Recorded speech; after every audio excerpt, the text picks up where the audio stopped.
നമസ്കാരം. മഹാരാഷ്ട്രയിലെ ബീഡ് ലോക്സഭാ മണ്ഡലത്തിൽ ഇക്കുറി സ്ഥാനാർത്ഥിയാകുന്നത് ഗോപിനാഥ് മുണ്ഡയുടെ മൂത്ത മകളായ പങ്കജ മുണ്ഡയാണ്. പങ്കജ മുണ്ഡയുടെ ഇളയ സഹോദരിയായ പ്രീതം മുണ്ഡയാണ് നിലവിൽ ബീഡ് ലോക്സഭാ മണ്ഡലത്തിൽ നിന്നുള്ള MP. ലോക്സഭാ തെരഞ്ഞെടുപ്പിന്റെ ചരിത്രത്തിൽ തന്നെ ഏറ്റവും ഉയർന്ന ഭൂരിപക്ഷം നേടിക്കൊണ്ടാണ് കാർ അപകടത്തിൽ കൊല്ലപ്പെട്ട മുൻ കേന്ദ്രമന്ത്രി ഗോപിനാഥ് മുണ്ഡയുടെ മകളായ പ്രീതം മുണ്ഡെ ലോക്സഭയിലേക്ക് നടന്നു കയറുന്നത്. 2014 അധികാരത്തിലേറിയ മോദി മന്ത്രിസഭയിലെ റൂറൽ ആൻഡ് പഞ്ചായത്ത് രാജ് മന്ത്രിയായ ഗോപിനാഥ് മുണ്ഡെ.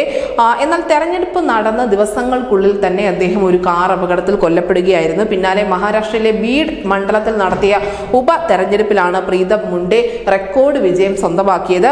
എതിർ സ്ഥാനാർത്ഥിയായ കോൺഗ്രസിൽ നിന്നുള്ള അശോക് റാവു ശങ്കർറാവു പട്ടേലിനെ 6.97 ലക്ഷം വോട്ടുകൾക്കാണ് BJP സ്ഥാനാർത്ഥിയായ പ്രീതം മുണ്ഡെ പരാജയപ്പെടുത്തിയത്.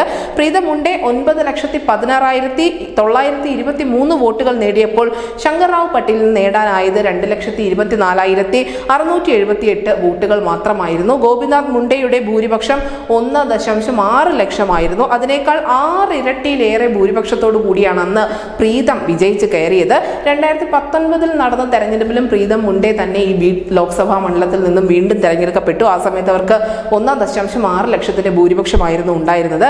എന്തായാലും ഗോപിനാഥ് മുണ്ഡയോടുള്ള സ്നേഹം തന്നെയാണ് ബീഡ് മണ്ഡലം അദ്ദേഹത്തിന്റെ പെൺമക്കൾക്കും നൽകിക്കൊണ്ടിരിക്കുന്നത്.